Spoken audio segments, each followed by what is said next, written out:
Welcome to ECNTRADE Daily Video. Before we begin, it should be noted that any advice is of a general nature only and that your personal circumstances have not been taken into consideration. Hello everyone, my name is Rob Clayton and thank you for joining me. Well, over the course of the last 24 hours, the Australian dollar took a brief look to the downside and posted an intraday low, as you can see here, at 70.16. And from there, the market has rebounded, now looking close back towards that top side of the range, anywhere from 71 to around 71.35 to 45. Nevertheless, the MACD still negative, with both the histogram and also with the MAC line and signal line. And then also we look at the RSI, still beneath the midway point.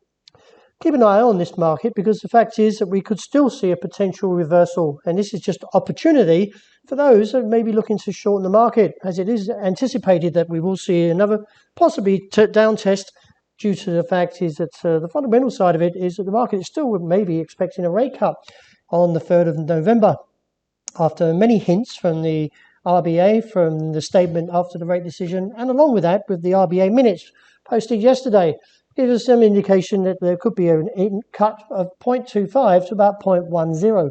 Therefore, that would give certain bias for the Australian dollar and see if the market can take out this level of 70 cents. If it does, then we are looking further down towards 69 cents. With the US dollar weakening, the euro has punched through the top side of the range around 118.10 and now putting further threat to the upside, which could see a squeeze up towards this region of 118.70.80. For the moment, though, I'm sitting out and just going to monitor the market, so therefore I'm neutral at these levels. If the US dollar does sink somewhat, and there is still a lot of speculation on the US stimulus, as the market was anticipating a result today, but it didn't come through. And from Nancy Pelosi, she said maybe towards the end of the week, or maybe later. Very hard to call, as the markets seem to monitor her news updates, and they don't seem to be very for revealing. So therefore, the US dollar has somewhat weakened a little bit. So let's see how it plays towards its top side at 118.70. MACD is also now married up to the RSI, giving it a little bit more momentum to the upside. Well, we got a reversal, more like a gravestone, but not quite at the top of the range where you would see one. Nevertheless, it was a rejection, and therefore looking back towards the support line, seeing somewhere around 105.10. It is anticipated that because we are back beneath the midway point on the RSI, and the MACD is flat as a tack, is that we could eventually see the market slip further and look back to the objective, which I'm still calling at 104 the figure. Looking at the sterling, it's just whipsawing inside this 128.70 to 130.70, 75 range. Little to say, other than the fact is it is trying to attempt to recover because of the back of the weaker US dollar. Nevertheless, we're in the middle of the range, and top side is only about 100 points away, if that, and they're likely to see the bears return back to the market and look to the downside. Until we get a break of 128.70, this manner of whipsawed noise inside this parameters will continue.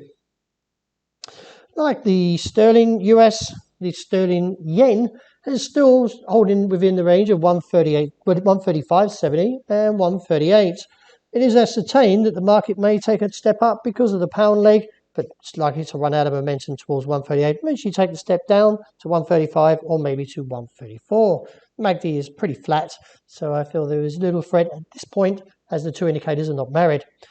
Looking at the gold, it is slowly edging its way back towards 1,926 to 1,931. We had a high 20 today, but overall there is still a little bit more bias to the upside. Until we get a clear break above that 1,934 level, I still feel the downside is still the main risk. Another challenge to the top side of $41.70.75. And at this point, it does look quite favourable at possibly seeing a break. And if so, we would look up towards the region of 42 to maybe 43. The highs around 43.70.80.